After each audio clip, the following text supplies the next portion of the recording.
2019, criminal attacks on the bank and its customers passed 1-2 billion NOK. What is so important with the automotive, transport and logistics sector to become alert? Historically, some of the most spectacular crimes in Norway, the robberies on Trenebakk and Tråkkarane, are amongst famous criminal attacks, and they are still not found. As this imitation points out, very fast commercial and personal cars have become connected and thereby now vulnerable to completely new forms of attacks. Harish will in this keynote take you through how extremely important it is to think holistically in this area to protect your business from cybercrimes. There is no one single bullet that solves all security challenges. So listen very carefully. This keynote is loaded with insights. Over to you, Harish.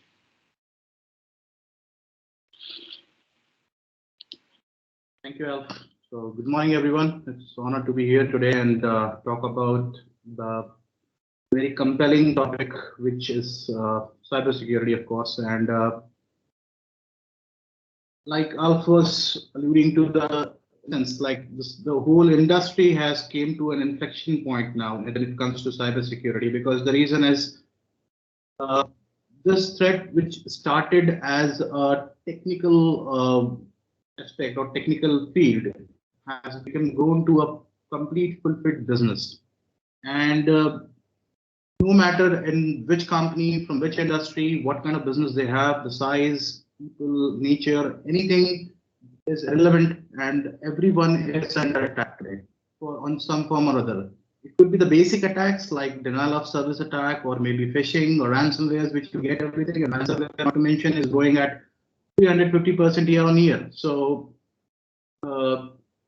this is an ongoing process. And when we come to this point, when we talk about this challenges, so there has been many issues which can be brought into the structure, but the time is always of essence to talk about these topics, and so why not cover it one by one? That's what the idea is. So today what we are trying to understand is how better we can orchestrate our cyber defense. The reason of this discussion is, or the choosing this topic is today, is the cyber threats, the technical threats, the number of threat actors, the mediums, the technology, the way they have been evolving so like never before. This all is indefinite. This is keep on going. By the time we will finish this webinar, maybe we'll have 4 or 5 new threats in the market already, floating in the internet and targeting people, companies. So that's not going to end anywhere. That's keep on evolving. Each and every attack or threat vector morphs itself over the period of time and changes its way of operations, the changes of its modus operandi, and then evolves itself into a better technical threat, so that it will always difficult for security professional to meet those challenges. So this, having said this all, since it's keep on going and growing forever, it's not going to stop anywhere. So better we more focus on the way we organize ourselves, or organize our security team at the organization level, or policy level, strategy level, so that it doesn't matter how these threats are evolving, how these this risk is increasing or growing. So today our topic and our agenda of discussion would be how to orchestrate our cyber defense in a very effective manner, so that we can fight over these challenges effectively and fast. So the main thing now, let's talk about the future, or maybe we can call it a little bit present, because already is there. And in fact, today we will be largely talking about the logistics and transportation industry. So it's the automation and transportation industry, they go long back. That started because their race is time, it's against convenience of people. So they need to automate, and we all know that when it comes to time and convenience, then the computers do better job than the humans. So it's all about automation, digitization. Somewhere it is the need of time, and somewhere it's compelling, like the current situation of pandemic. It has really pushed us to increase that digitization rate or the speed at which we are transforming and automating our stuff.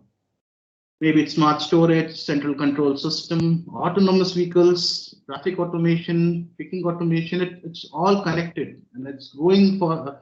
And this industry is really working very hard to transform the way people move goods from one place to another, the way people travel, the way people use the public infrastructure. That's been a really ongoing job for them. And at the same time, it has solved many of our problems. It really have increased the threat landscape, widened it, and increased the attack surface for these malicious actors.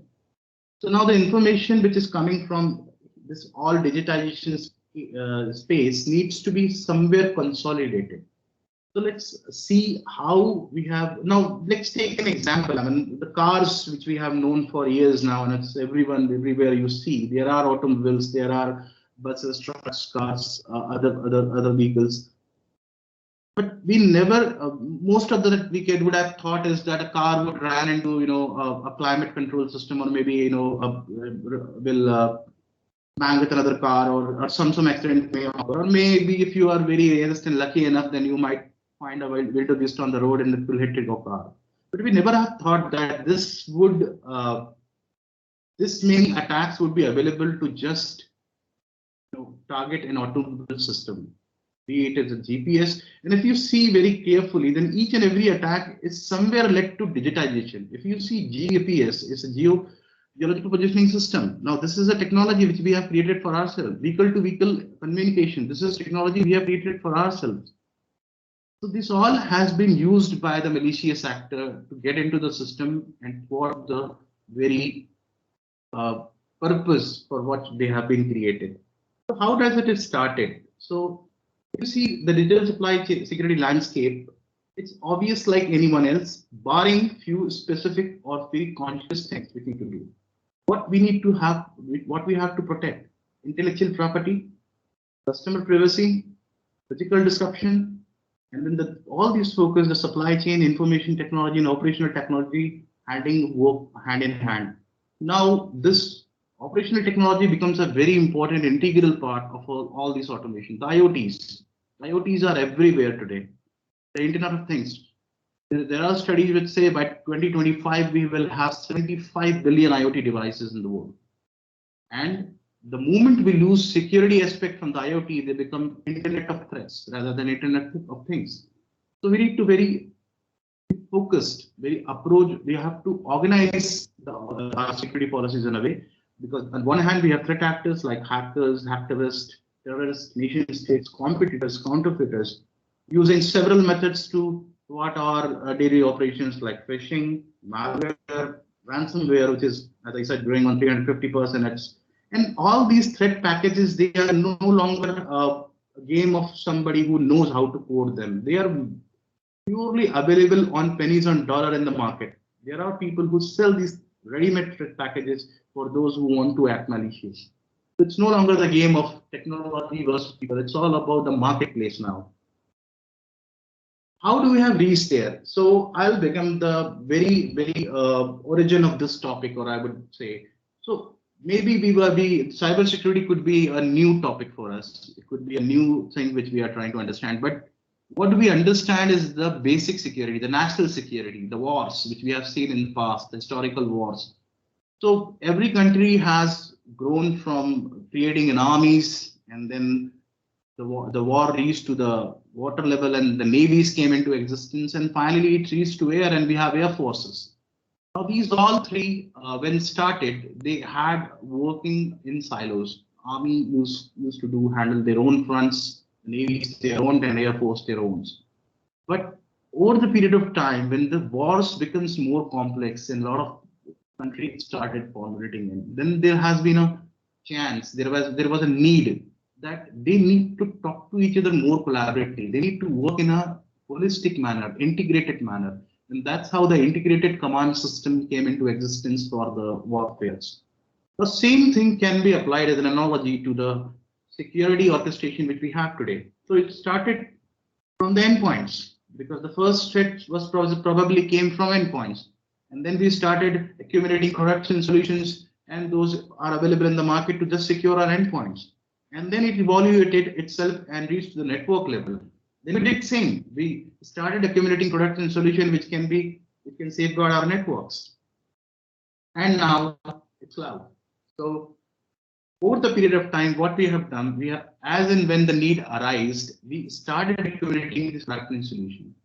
But what we missed here is that they really were working fine in their specific domains, but they were working as silos. They were not talking to each other. There was no holistic or consolidated framework which would allow them to talk to each other, and a combined strategy can take place.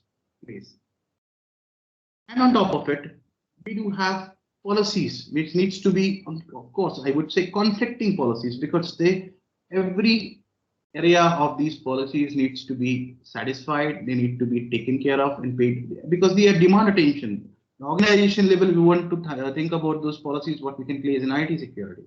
Compliance has its own demands, and the way the things are growing and the customer protection and data protection has been a top note for everyone, then the compliance needs to be complied with. And these are growing and everywhere. Threat trends, the technology, the business model, user behavior, every company do have their own set of culture, user specific culture. And that all needs to be handled well, weighed well, and balanced well to reach a consensus and an approach which could be transformed into a holistic cybersecurity policy. So what we need to do here is first of all, we need to bring them all together in the same platform. We need to consolidate our cybersecurity, and so that we can have a single pane of glass view at them.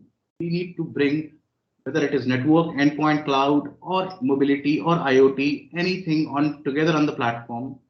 Maybe we will having operational technologies, SCADA networks, ICS, anything in there with our regular endpoints, with our regular network system, firewalls, etc. These all needs to be brought into the single dashboard from where we can control, monitor, detect those threats, and strategize our orchestration of our cybersecurity policy.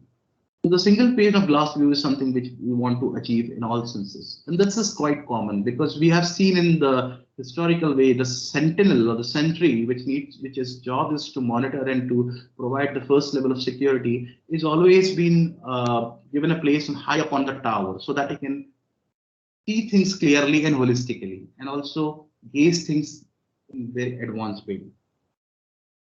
So the whole objective is to enhance our visibility, because when we can see, then we can detect. When we can detect, then we can derive those policies, we can strategize our actions towards it, and we can define the framework which we want to work on.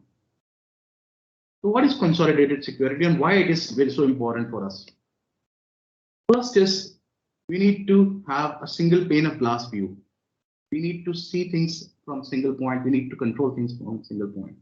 When we do that, then we understand that which is demand of which sector. So we need to eliminate those conflicting policies. We need to understand, we need to bring all them together and understand where it is lying, what is the baseline of it. We have to make it, though it's a very complex topic, very complex process, very complex technology which are involved in, but we have to make it easier. And how we can make it easier when we have control over the multiple things from a single control center. Then we understand that how best we can define it, how best we can use it and operate it. Once we define it, we have a visibility. We know where we need to focus, and we can enhance or zoom out that area where we really need to pay more attention to. And that enhances our visibility over the specific areas. We need to really faster response to breaches. The detection is important. Detection is one of the most wonderful thing happen in the security industry, because it allowed you to understand and know that what attack is being carried out, what is there in the system which is present. At the same time, responding to the attack always is an important aspect as well. We need to really speed up our responses, and that would happen once we can see them fast, we can detect them fast, and we have control over them from a single panel. And of course, the cost. This is one of the important parameters always, which is being always thought of and is being debated about, that how much we should spend on security. So of course, nobody would like to spend a large amount only for securing. as important it is, but at the same time, there is to be a balance. When we have a consolidated security, when we have a holistic security in place, then we really have control over those costs because we can see what is required and what is not, and at what time. So, to do is we need to prepare ourselves first. We need to get ready. How we are planning to organize these things. Then we start identifying the areas where we need to work on. We need to start the acceptance of every department, every technology, every right from road rooms to the data centers to the way where employees work from. Then we start detecting it. Once we have achieved that visibility, the detection becomes a very important aspect, and we have control. We want to understand from how best we can detect, how far we can detect. Actively, proactively, we can assume that we need to act proactive also with the concept of threat hunting or the IOAs and IOCs, which plays an important role. We have to organize our response systems, and finally, we achieve the things which we are looking for is to how to resolve them and remediate it once for all, so that these kind of conditions should not arise again. How important it is for us from the cost control aspect and enhanced ROI, return on investment for the security expenditures. We need to once we have the visibility, once we have that calibrated approach towards the cybersecurity and it's well orchestrated and defined in a controlled manner, a command center to operate from, then we can understand that what products are really required, what services we really need, and we can avoid those redundant purchases, redundant acquisitions of products and services which may not be required for us. It can help the CISOs, Chief Information Security Officers, to strategize the future strategies, to plan those short-term, mid-term, and long-term goals for their organization from security perspective. Because once they see clearly, they understand that where they are currently, where they need to move to the next step, and what could be their ultimate goal. So that helps them to strategize. And in today's situation of cybersecurity, I would say that security without a strategy is almost halfway. So we need to have a strategy in place for security. It reduces the attack surface because when we see it, we understand that which is more exposed area, which area could be more vulnerable, and then we adopt those proactive policies like vulnerability assessment, penetration testing to understand that what vulnerabilities could have been there, and then we eliminate them so that we reduce our attack surface eventually. Reduces downtime, which is one of the important aspects. Since we are controlling everything, we understand we have a business continuity plan in place, and we reduce that downtime because that is one of the ultimate goals of cybersecurity to be in the place. It reduces the demand of adding new products always because you understand that how effectively the existing products and existing stack are being used and whether substituting by a service factor can add into the problem and we need not to opt for a new product. And ultimately, it eliminates the need of a capital expenditure on a very large solution, maybe erecting a very large team for it, which could be an ongoing process because it's not going to end. And eventually, we need to reach there that we are not allowing us to spend more or less on cybersecurity, but we are optimizing each and everything, our policy-wise and our expenditure-wise, the goals for cybersecurity. So the idea of the whole presentation today was to understand that this strategic approach toward addressing these cyber challenges, the breaches, which are coming every day, they are growing everywhere. Every organization is a part and victim of it. If we organize these aspects, rather than technical discussions would be always ongoing on this forum and always be the part of the topic, which we will definitely carry out again. But the main essence of the discussion is to understand how better we are organized, what is our visibility level, how much control do we have over our policies, are we defining our policies only on the papers, are we really implement? And these kind of policy are very important, and more important is that the need of a security operations center or a SOC center, which is the call of the time, because when we have reached to this inflection point, we really need to have an organized team working very cohesively, very in an agile manner with all those departments which are flowing here and there, and they are attending to their needs and calls, but at the same time proactively working on those policies which are required. No matter what kind of threat is coming, if we are organized, then definitely the company as a whole, or the security team as a whole, will be enabled to face up those challenges and enhance their overall strength in terms of cybersecurity. So that's what I have to say on this. And now I would be open for the question, or maybe I'll pass it over to Jenny. Yeah. Thank you so much, Mr. Harish Shukla. I just, before I ask a couple of questions, I just want to say, because we started the recording a little bit late, I need to learn that you need to do update in Teams before you start a new session. Anyway, we heard from Mr. Lande, who's the CEO of the Norwegian Gateway Digital, and then Mr. Harish Shukla, the practice head of cybersecurity at the Gateway Group.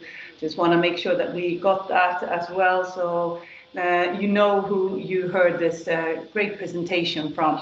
Harish, very interesting. I have at least a question, and you mentioned it a couple of times, and cost comes obviously to my mind, because you talk about 25 billion IoT devices, you talk about attacks all the time, and you talk about us being ready. So for companies any size, I guess the CFO of any company sees this as a huge cost, but how can we work with that?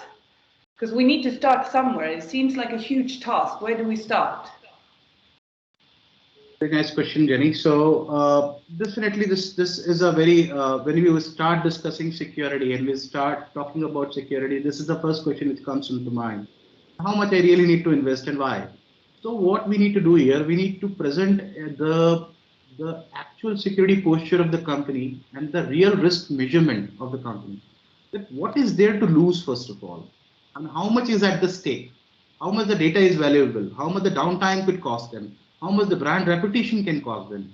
And once we present these things to the CFO or any financial entity to overcome that, what they are supposed to spend, and if they will not spend, and if their security is under enough risk, then what is there to lose for them? It's not only about money, it's about the reputation of the company. No customer is going to trust a company which has been attacked by cyber, which has been exposed to cyber attacks most of the time.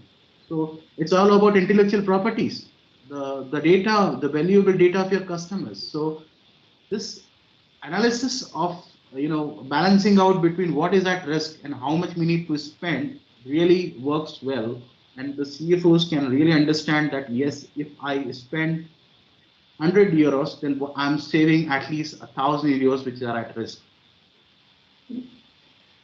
Thank you. No, that's very understandable, but that's also getting that in practice. Then, what I find interesting in the last slide that you mentioned was the first kind of a part was the purchase department, which to me, when we talk about the future of transport and mobility and the smart and intelligent and connected mobility, the purchase department should have a little bit more, or should have quite a broad knowledge about not only of cyber attacks, but the technology and the whole kind of a process you mentioned there.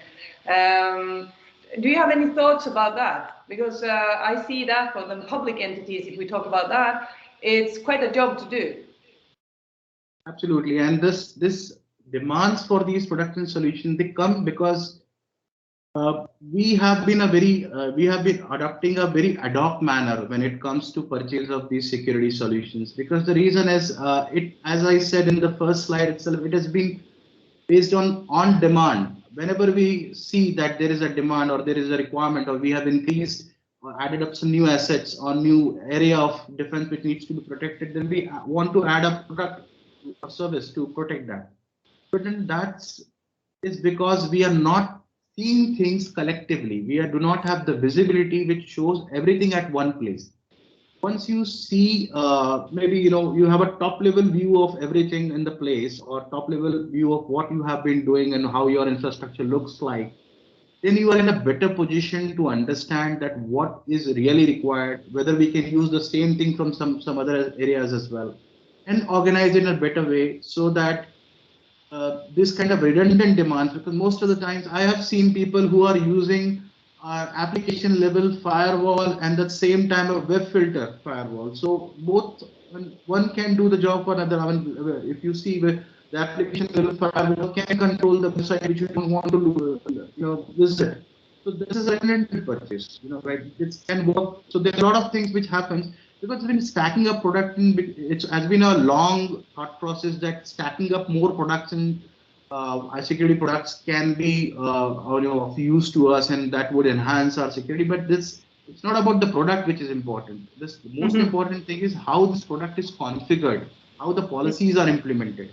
If a wrongly configured firewall is in their network, it is as good as there is no firewall. So what we need to pay attention is to the way the things organized, the policies being implemented, and how the configuration takes place. Thank you. I see there's a question, another question, a raised hand. Sunniva, please ask your question. Yeah. Thank you. Hi, my name is Sunniva Meyer, and I'm home with a sick child. So it might be that she comes in here. So, but I'll try to finish before she comes. I'm working at the Institute of Transport Economics, and I've actually gotten recently accepted an article about cybersecurity for autonomous transport systems in Journal of Transport Security. And there I discuss scenarios for what can happen when the attacker wants to target the transport system. And discuss this.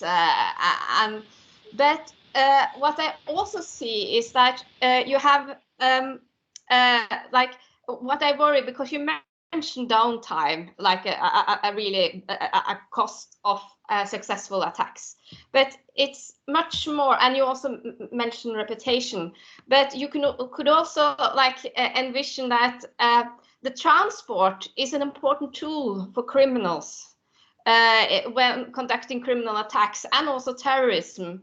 And you could make it much more using cyber attacks. You could perhaps make it cheaper to do some of these things, and that might increase in frequency. So I worry that people understand that that they being or companies, that they being vulnerable to cyber attacks, and especially like transport companies, can increase risk for many others because they become the tool. Their vulnerabilities become the tool to hurt others again. And what I worry is that companies in general don't understand that cost and don't calculate it when they decide how much to use on cybersecurity. Do you have any comments on that? Absolutely, a very nice point, Sunniva, I would say, because when we are talking about the logistics and transportation industry, it becomes very valuable in terms of the very nature of their business. Because the reason is every country's economic backbone or the infrastructure backbone lies on the logistics and transportation industry. The way people commute, the way goods have been transferred from one place to another. This has been a very critical aspect for any country, and as well as because it's stake of the definitely there is an economic stake or financial stake at this from the cyber security perspective, but at the same time the lives of people which are involved here and how we are controlling this traffic system. I understand that there was an incident in Los Angeles way back, and there was some rage over that laborers, they inflicted the traffic red lights there. And there was a jam for almost 3 days in Los Angeles because of this. So, anybody can disrupt because we are automating this traffic systems now. If it get attacked, you can imagine a scene in a city which is, and at its peak hours of business, what would happen? There would be a jam everywhere. What happens if a transportation industry where the ship is logging from one continent to another and everything is being controlled through a single command center gets attacked? Every consignment, every object which is getting moved by that ship would remain there and there will be no track of it. Consider an example of a small logistic or courier company like DHL. DHL is moving goods and services everywhere in the world. What happens if somebody attacks their command centers, they will lose a track of every shipment which they have. Nothing is get on time. Especially when we are trying to, there could be a very important shipments like medicines, food, perishable material, and maybe something which is what most important for medical, usage. So all this is very important, and of course, that's why it's more inevitable for the transport and logistics industry to pay this. And more importantly, they are using a lot of exposed technologies like IoTs. Right? So IoTs are different. It's not a collective or very closed area. It's a wide area to discuss. So more we are automating our systems, more technology we are adapting. We are increasing the threat landscape. We have to be very active to understand what traffic is coming to them is malicious, what is benign. We need to reduce the false positive at the same time. So that's very important aspect, of course. Okay. Thank you so much, Harish. Thank you, Sunila. I said in my opening statement there that next time we would like to hear from the researchers and also from the public entities to continue this discussion. So, Sunila, you are challenged by this now. We will move on and hear from Mr. Torstein Mauseth. He's a pen tester and an incident responder at Netsecurity. And those who don't know what a pen tester is, I guess Torstein will explain that. The floor is yours, please. Thank you. All right. I guess everything is working as it should be. This is more, it's not the solution I'm trying to bring to you, but more like highlight the questions such as why or should I even be worried about self-driving vehicles? And I'm not just taking cars, for example, but you have planes, you have boats, you have industrial machines, and all sorts of objects that will be more and more automated or autonomously in the future. So first of all, quick, who am I?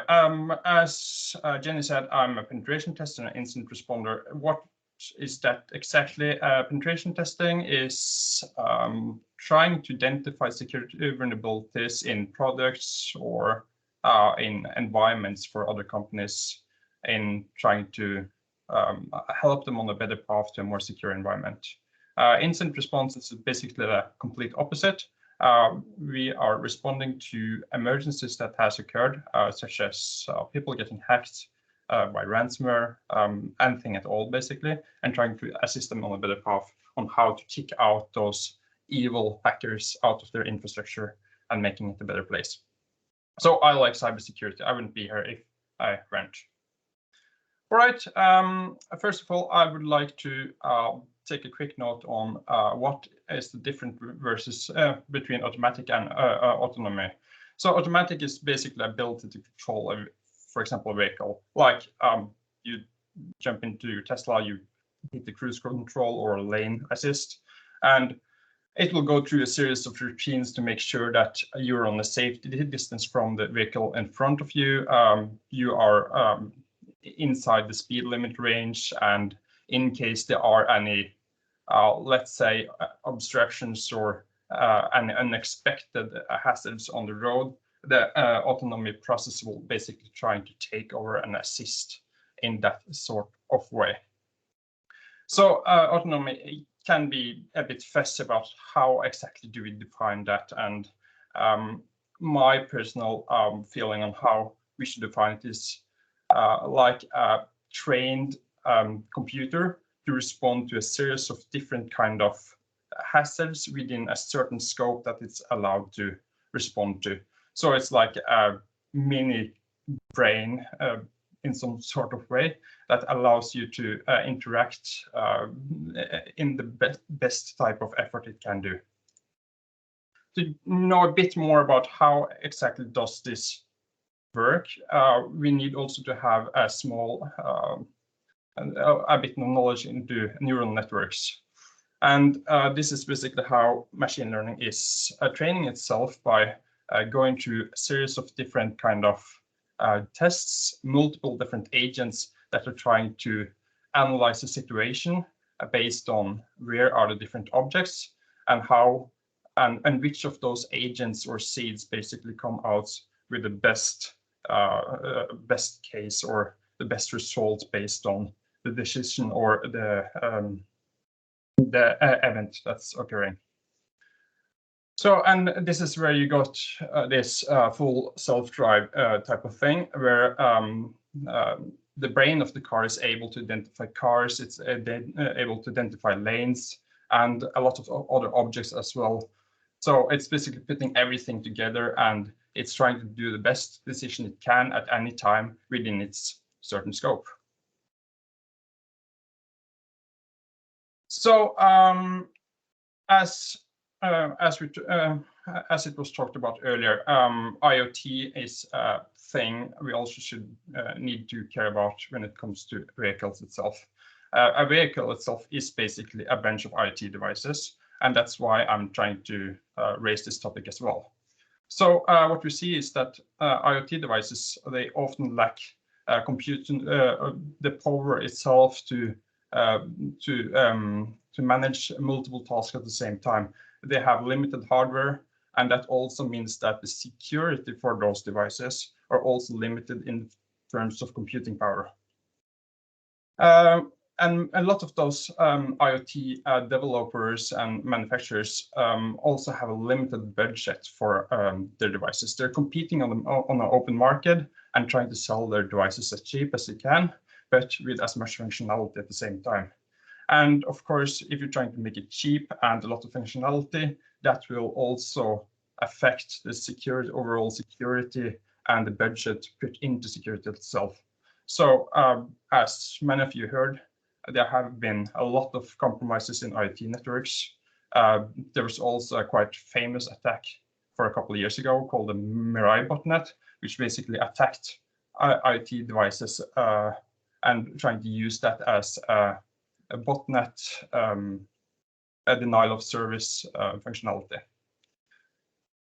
We also need to care about, since manufacturers are trying to put the prices down, they also use the cheapest components that are available, and a lot of those components may be vulnerable, especially when it comes to cryptography, and this will basically affect a lot of overall security itself. It was a new one recently, which basically affected the way how an IoT device are enabled to calculate randomness in the system.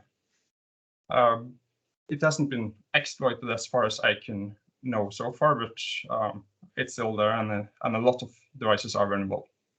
And of course, everything comes to price, and price comes also cheap developers, and the awareness of cheap developers aren't usually that great. So what about cars? As I said already, cars are a compilation of tons of IoT devices in all sorts of things. And when you also think about it, in a single IoT device, you have usually hundreds of millions of lines of code. I'm not talking about the simple functionality of the IoT device, but I'm talking about the operating system, the drivers, everything compiled. So some of the code are, of course, written by the manufacturer, such as, for example, a music player, or the dashboard itself, or how the speed measurement things works. But majority of the code is written by someone else, usually something that is perhaps open source or bought from another company, and they may have vulnerabilities as well.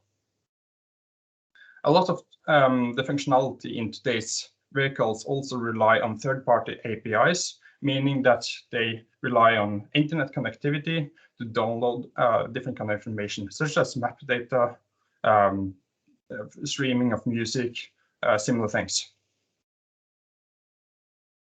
But we see that cars in general are pretty low on the hacker list of what is, or they don't seem to go after cars at all, for what I can see. Most of the attacks are financially motivated, so professional hackers don't really care much about fame and glory. But of course, you do have some who likes to do things just to create a news article, cause some damage, like general terror or similar things. But the majority of attacks so far has not been focused towards cars. There's actually been very few incidents related to hacking so far. There has been a couple of demonstrations, but nothing serious from what I know of so far. So, but this doesn't mean that there isn't a reason to hack. So it's just a different difficulty level for a lot of attackers. One of the things an attacker could do is like short selling stocks, like betting the stock goes down, then perform an attack. Let's say we hack Tesla and we make sure that all driving cars increase their speed to maximum velocity and make sure they crash. So let's say 100,000 people die instantly, and the stock will of course plummet. And those who bet against it will benefit from that. I also have long-term market manipulations, which could be pretty nice. That's again by harming someone else's reputation to make sure you are selling more cars yourself. That could, of course, also go for boats and planes and anything else as well. You do have hacktivists trying to prove a point from some kind of political agenda or similar. For example, hacktivists that want to keep having those fossil cars active could be one point of trying to prove a point that we don't want to remove the industry because a lot of people are losing jobs to automation. So such things could also be a reason to attack or hack vehicles itself to harm its reputation. Then you have more like edge scenarios like kidnapping individuals or hijacking assets with high value. That could be like grand theft of trailers transporting goods or similar things. You have general terror and vehicles, as I said. So the attack surface is pretty huge on those cars. I'm not going to go through all of the points, but I'm going to take out a couple of them. As it was mentioned earlier as well, you have those attacks which can come from someone else, like a sort of side channel attack or a supply chain attack. So software updates or OS updates or application updates in general can bring vulnerable code into the system. You can also have those type of supply chain attacks by compromising a third-party resource, such as what if someone hacks the map database, changes the speed limit on all the traffic sections or a certain amount of traffic section. That could potentially cause some damage because cars are accelerating or identifying the different kind of limits in the wrong way. Same as like hacking map database for shipping could potentially cause ships to go on or crash on ground, or even worse, if you could delete ships from the map, from the communication itself, you can also cause ships to crash, for example. I've seen this been demonstrated with aircraft where you're able to inject aircrafts into the radar screen of other aircraft. So it looks like you suddenly have 10 new aircrafts on the airport. And that's really scary when you see it live. Also, you have all those different kind of attacks to either like nearby communication, such as Wi-Fi, USB, RFID when you open your car's door, or similar, or Bluetooth even. All of these have been proven vulnerable multiple times over the last years, and I expect we will find more vulnerabilities in the future as well. You have a couple of other things like GPS spoofing and different kind of denial of service attacks, like what happens if you drive up the car, you hit the radio jamming button, the car loses all GPS communication, it loses 4G, 5G communication. What will happen to the car itself? Most cars do have a so-called fail-safe, like they will enter this fail-safe routine and then start either alerting the driver that communication has been lost, you have to take over. But this may be a problem when it comes to autonomously cars when you are removing the driver's ability to interact with the car. It can no longer like take a steering wheel because there's no steering wheel there anymore. So these are things we need to be aware of, that the fail-safe routines needs to work also in a type of attack surface or in a type of malicious attack. But if you ask me what's the most likely type of attack you will perhaps be exposed for, that would be, I would say, your local mechanic trying to manipulate your car diagnostic systems, causing the brakes to wear out faster or damage some parts, just to make sure that you are returning to your mechanic more often and leaving behind some extra money for him to work on.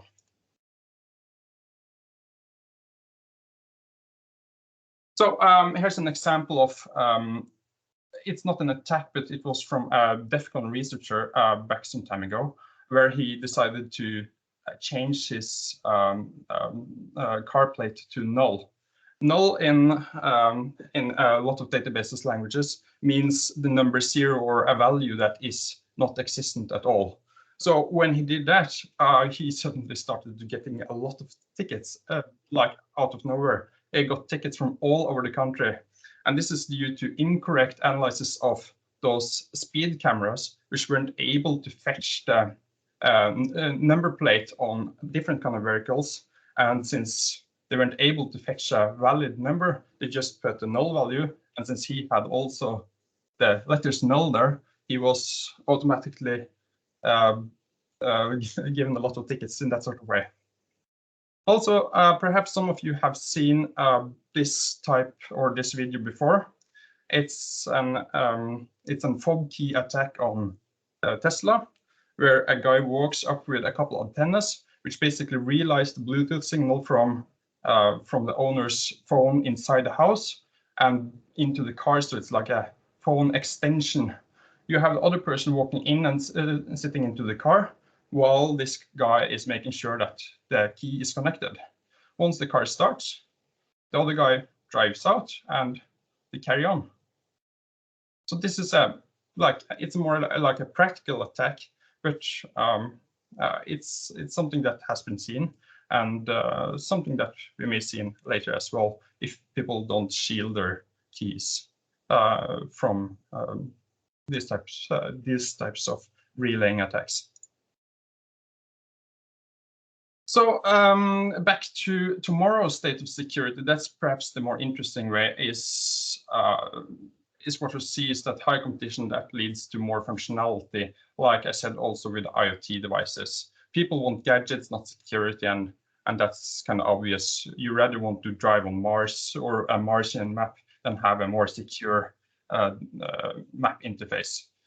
Prices also between competitors requires reduce manufacturing costs, same with IoT, and we see with time now a lot less secure manufacturer are also coming into the market, especially from, for example, China, which are basically filling the market with new cars, but they don't put that much effort into the cybersecurity of the cars itself. Also, some of those cars may be remotely controlled by the government itself or the manufacturer itself for like further implanted backdoors in case they want to use them for malicious purposes. But some people do, I would say, trying to bring the security in the right direction. Like Tesla, for example, offers $1 million as a bug bounty reward if you can hack their cars. And that's great. I mean, seriously, everyone should do those kind of things. But it's also understandable that not everyone can afford it. So here's the question. Should I be worried? Or should you be worried? I don't know. We just have to see where the future brings us and where it ends. All right. That's it for me. Thank you, Torstein. I had quite a few questions prepared here, and I see the time is running out for us. But I do need to ask one of the barriers, because you mentioned that also a couple of times. it's about the expertise and knowledge among the developers and system designers, and I think that is key because you mentioned low cost, open source, etc. So is that a barrier that really should be worked on? And is there a short supply on experts?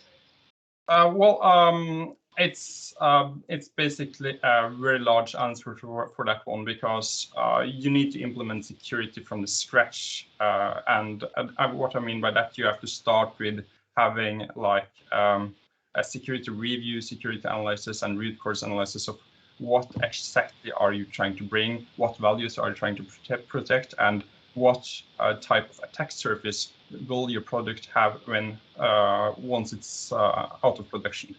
And as you ask, like, are there lack of security experts? And at the moment, yes, absolutely. I think I read a report on that earlier, that we are 150% understaffed in IT security at the moment worldwide. So we have a lot of people to fill up with. I see there are 2 hands raised. I will give the first word to Pu Nguyen from Sintef, and please be short. The questions, we don't have much time. Yeah, okay, thanks, Jenny. Thanks, Torstein. Very nice presentation, and I totally agree with you. So we at Sintef, we're also working on security and IoT domains, and but we have been also focusing on the connected vehicles perspective. So it means I think autonomous driving is going to be used also quite a lot of the AI processor based on connected data from other vehicles and other smart objects. So is there any from that perspective, security is not only for one cars like autonomous cars, but is also about the connectivities between one car to many other things. So do you have any comments on that point? Well, it's basically as to see, it's all up to what do you trust and what do you allow and what limitations do you put to the devices you are accepting. So a general thing I say to every other penetration tester and security developers I work with up and through the years, that you should never trust anyone else's data. You should always validate everything on your side, and I suggest that should apply for everyone in both developing and security. So yes, we have to accept some data. You have to adapt with Google Maps or similar things, but you should also make sure you validate the inputs and things to your best effort for what's possible. Right. Thank you, Torstein. Yeah, thank you, Pu. I know there are several questions. I know, Sunniva, you wanted to talk, but the time is out. I will come back to you, Sunniva, and I will come back to you, Pu, from Sintef as well, and all the others that are interested to continue this topic, because this is something what we want to and should continue. I had questions like for site level 4 and 5, is this a difference when you hack? Transport of personal, what is the difference in hacking? Torstein was a little bit into that. Is AI replacing cybersecurity? And the EU report from ENISA as well is quite interesting. And how do we work with trust for the non-drivers, the pedestrians and other road users? So these are questions that remains to be answered. And I thank you so much for your time, Torstein, Harisha and Alf. Very nice to hear from your perspective and thoughts. And we will continue this and be back for more. We will share this webinar as well with you all. So, and I wish you a great day. Thank you so much. Bye-bye. Thank you. Bye.